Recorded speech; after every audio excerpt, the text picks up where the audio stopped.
উত্তৰ Guwahati ভেটামুখত IB gym fitness নামেৰে এটা অত্যাধুনিক শৰীৰ চৰ্চা কেন্দ্ৰ মুকলি। এটা সুস্থ সবল স্বাস্থ্যৰ অধিকাৰী হ'বলৈ ঔষধ কেতিয়াও আহিলা হ'ব নোৱাৰে। নিৰোগী জীৱনৰ বাবে আমি সকলোৱে কৰিব লাগিব নিয়মীয়া শৰীৰ চৰ্চা। নিয়মীয়া শৰীৰ চৰ্চাহে আমাক নিৰোগী জীৱন দান কৰিব পাৰে। শৰীৰটোক ভাল পাবলৈ শিকিলে সচৰাচৰ মানুহে বেয়া কাম কৰিব নোৱাৰে। শৰীৰ ভাল হলে এক প্ৰকাৰে সমাজও ভাল হ'ব। উত্তৰ গুৱাহাটী ভেটামুখ তিনিআলিত আইবি জিম ফিটনেছ নামেৰে এটা অত্যাধুনিক শৰীৰ চৰ্চা কেন্দ্ৰ আনুষ্ঠানিকভাৱে মুকলি কৰি এই তাৎপৰ্যপূৰ্ণ মন্তব্য কৰে ৰাজ্যৰ প্ৰবীণ শৰীৰ চৰ্চাবিদ ভৱজ্যোতি গোস্বামীয়ে। কেন্দ্ৰটো মুকলি কৰি গোস্বামীয়ে লগতে উল্লেখ কৰে যে শৰীৰ চৰ্চা নৱপ্ৰজন্মৰ বাবে জীৱন জীৱিকাৰো মাধ্যম হ'ব পাৰে। যুৱ নেতা মাধৱ বৰাই আঁতধৰা উদ্বোধনী অনুষ্ঠানত সমাজকৰ্মী কেশৱ বৰা, দিলীপ বৰাকে ধৰি কেইবাজনো বক্তাই ভাষণ প্ৰদান কৰি কেন্দ্ৰটোৱে যুৱ প্ৰজন্মক সঠিক পথৰ সন্ধান দিব বুলি উল্লেখ কৰে। জানিব পৰা মতে এই কেন্দ্ৰটোৰ বাবে মুম্বাইৰ পৰা প্ৰায় ৩৫ লাখ টকাৰ অত্যাধুনিক সামগ্ৰী অনা হৈছে। কেন্দ্ৰটোত একে সময়ত ৩০ জনে প্ৰশিক্ষণ ল'ব পাৰিব। কেন্দ্ৰটোত মুখ্য প্ৰশিক্ষক হিচাপে আছে শৰীৰ চৰ্চাবিদ বিশ্বজিৎ গগৈ আৰু ইমৰান আলী। উত্তৰ গুৱাহাটীৰ পৰা পংকজ দাসৰ ৰিপৰ্ট, অৰুণোদয় আছাম। আজি নৰ্থ গুৱাহাটী ভেটামুখ তিনিআলিত এটা খুব সুন্দৰ জিম আজি মই ইনগ্ৰেশ্যন কৰি মোক মাতিলে। ষ্টুডেণ্ট আছিলে সময়ত মই যেতিয়া মানে আমিনগাঁৱত প্ৰথম জিম আৰম্ভ কৰিছিলো, গোটেই এৰিয়াটোত নৰ্থ গুৱাহাটী আমিনগাঁও মিলি চাংচাৰি মই প্ৰথম আৰম্ভ কৰিছিলো। তাৰপিছত আজি বহুত কেইটা জিম হ'ল আৰু নৰ্থ গুৱাহাটীতো বহুত কেইটা হ'ল। আজি এইটো এটা জিম মই বহুত কেইটা জিম মই ইনগ্ৰেশ্যন কৰিছো। আৰু আজি ইয়াতে এটা কথা ভাল লাগিলে যে ইয়াতে আমাৰ যিখিনি ইকুইপমেণ্টছ ৰখা হৈছে ইকুইপমেণ্টছখিনি খুব উন্নত মানৰ জেৰা কোম্পানী ৰাখিছে। এইটো ইণ্ডিয়াৰ ভিতৰত টপ ব্ৰেণ্ড হয়।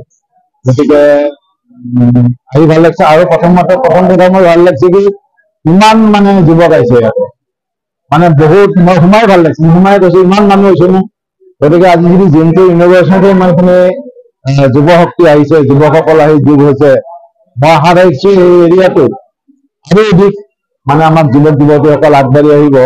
আৰু আমি সদায় এটা কথা লক্ষ্য ৰাখো যে জিম মানে ছ'চাইটি এখন সুস্থ সবল সমাজ হ'ব লাগে। সুস্থ সবল হ'ব মানে দেহাটো সুস্থ হ'লে মানে চব কৰিব। এজন গায়কো সুস্থ হ'ব লাগিব, চাকৰি কৰিবৰ কাৰণে আমি সুস্থ হ'ব লাগিব, ৮ ঘণ্টা ডিউটি কৰিব লাগিলে। গতিকে চবৰে আগত হৈছে আমাৰ স্বাস্থ্যটো। স্বাস্থ্যৰ মূল আহিলা হৈছে হস্পিটেল নহয়, ঔষধ নহয়। আমাৰ স্বাস্থ্য ৰক্ষাৰ মূল আহিলা হৈছে ডে টু ডে লাইফৰ এক্টিভিটিজ। মানে যিমান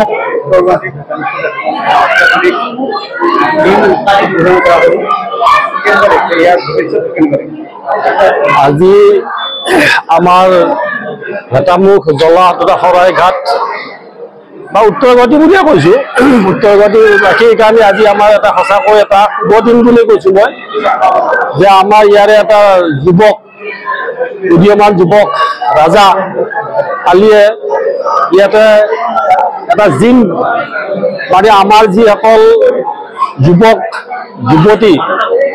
যুৱতীসকলক তেওঁলোকৰ স্বাস্থ্যৰ লগতে সকলো ফালৰ যাতে উন্নতি হয় তাৰ কাৰণে তেখেতে ইয়াত এটা কৰাবলৈ পোনপ্ৰথমতে মই তেওঁক ধন্যবাদ জনাইছো। দ্বিতীয়তে আমাৰ এই জিমটোৰ জৰিয়তে আমাৰ এই অঞ্চলৰ যুৱকসকলৰ সকলো ধৰণৰ উন্নতি হ'ব। সকলো ধৰণৰ উন্নতি মানে মই কি কৈছো, আজিকালি আমি দেখিছো যে ৰাষ্ট্ৰীয় পুৰস্কাৰপ্ৰাপ্ত সকলো মানে খেলুৱৈ বা আপুনি দৌৰতে হওক বা আপোনাৰ বডি বিল্ডিঙতে হওক, যিহেতু লগতে ৰাষ্ট্ৰীয় পুৰস্কাৰ পায় চৰকাৰৰ পৰা আপোনাক মানে আপোনাৰ DSP ৰেংকৰ চাকৰি দিয়ে। কিন্তু ইয়াৰ জৰিয়তে এজন ল'ৰাই যদি এই পৰ্যায় পায়, এই অঞ্চলটো তেওঁৰ নিজৰ লগতে ঘৰখন